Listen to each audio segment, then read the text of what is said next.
Delhi Indira Gandhi airport पर एक बार फिर से बड़ा तस्करी का मामला सामने आ रहा है।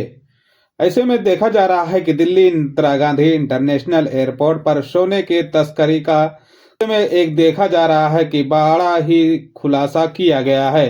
दरअसल कहा जाता है कि तस्करी करने वाले तस्करों को 24 कैरेट के सोने को लेकर दिल्ली इंदिरा गांधी एयरपोर्ट पर पहुंचे थे।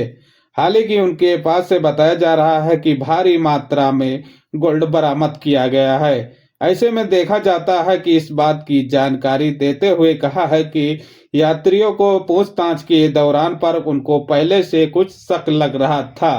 हालांकि कहा है कि यात्री को गिरफ्तार किया गया है और आगे की कार्रवाई जारी कर दी गई है। जिसे अगली अपडेट निकल के आ रही है कि दिल्ली इंदिरा गांधी आईजी एयरपोर्ट पर सोने की तस्करी के काफी बड़े खुलासे हो रहे हैं। इन दौरान इन दिनों देखा जा रहा है कि तस्करी के मामले काफी तेजी से बढ़ रहे हैं। ऐसे में सोने और चांदी के मामले को देखा जा रहा है कि काफी सामने आ रहे हैं। देखा जा रहा है कि इस रिपोर्ट के दौरान कि जो लोग खाड़ी देश से यात्रा करके दिल्ली इंदिरा गांधी एयरपोर्ट पर पहुंचते हैं तो उन्हीं लोगों में तस्करी का मामला ज्यादातर देखा जा रहा है। ऐसे में देखा जाता है कि IG airport Delhi Indira Gandhi international airport पर 6 जनवरी को सन 2025 को कस्टम अधिकारियों ने इस व्यक्ति को गिरफ्तार किया है। ऐसे में बताया जा रहा है कि सऊदी अरब से यात्रा करके दिल्ली इंदिरा गांधी एयरपोर्ट पर पहुंचा था। जैसे कि दोस्तों आप लोग जान रहे हैं कि दिल्ली इंदिरा गांधी एयरपोर्ट पर इन दिनों काफी तेजी से तस्करी का मामला सामने आ रहा है। हाल ही की रिपोर्ट के अनुसार कहा जाता है कि देश विदेश से आने वाले हर यात्रियों को इस समय दिल्ली इंदिरा गांधी एयरपोर्ट पर काफी हार्ड चेकिंग कर दिया गया है। ऐसे में बताया जाता है कि तस्करी करने वालों को पकड़ा जाता है और उनके ऊपर कानूनी कार्रवाई की जाती है।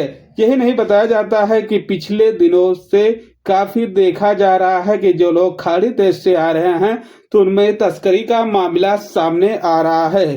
तो दोस्तों एक और बड़ी इंपॉर्टेंट अपडेट निकल के आ रही है जो दिल्ली इंदिरा गांधी एयरपोर्ट से चालू किया गया है और यही नहीं बताया जाता है कि मुंबई एयरपोर्ट पर भी ये नियम लागू कर दिया गया है कि जो लोग देश विदेश के लिए यात्रा करते हैं उनमें देखा जा रहा है कि कुछ नियम में काफी बड़ा बदलाव भी किया गया है। बदलाव ये किया गया है कि अगर किसी एयरलाइन से अगर आप ट्रैवल करना चाहते हैं तो ट्रैवल करने के दौरान पर जो हैंड बैग को लेकर एक विषय का चर्चा इस समय बना हुआ है कि एयरपोर्ट प्रशासन की तरफ से ये नियम जारी कर दिया गया है। जैसे कहा जाता है कि अगर आप एयरपोर्ट पर जाते हैं और फ्लाइट में एंट्री करने के दौरान पर वहां पर देखा जाता है कि एयरलाइंस के जो कर्मचारी रहते हैं और वहां पर देखा गया है कि अगर आपके पास 2 हैंड बैग रहता है तो आपको फ्लाइट के अंदर जाने का एंट्री नहीं दिया जा सकता।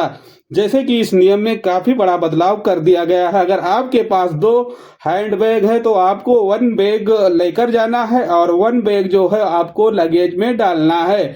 ऐसे में देखा जाता है कि जो लोग भारी मात्रा में ट्रैवल कर रहे हैं उन सभी ट्रैवल करने वाले यात्रियों को इस बात का जानकारी जरूर रखना होगा, नहीं तो आप एयरपोर्ट पर जाएंगे और एयरपोर्ट पर पूछताछ करने के दौरान पर आपके ऊपर काफी बड़ी समस्या आ सकती है और आपको देखा जाता है कि एयरपोर्ट से बाहर भी कर दिए जाएंगे और आपका जो टिकट है वो भी बर्बाद हो सकता है। तो इन नियम को आपको ध्यान रखना होगा।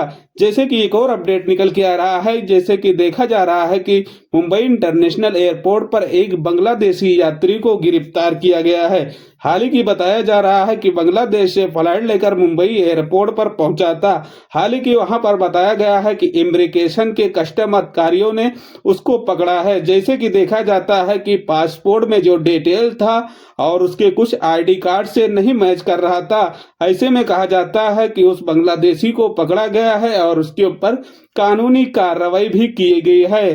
तो इन बातों को आपको ख्याल रखना। तो दोस्तों ये कुछ जरूरी और इम्पोर्टेंट अपडेट थी तो मैं बोला आप लोगों के बीच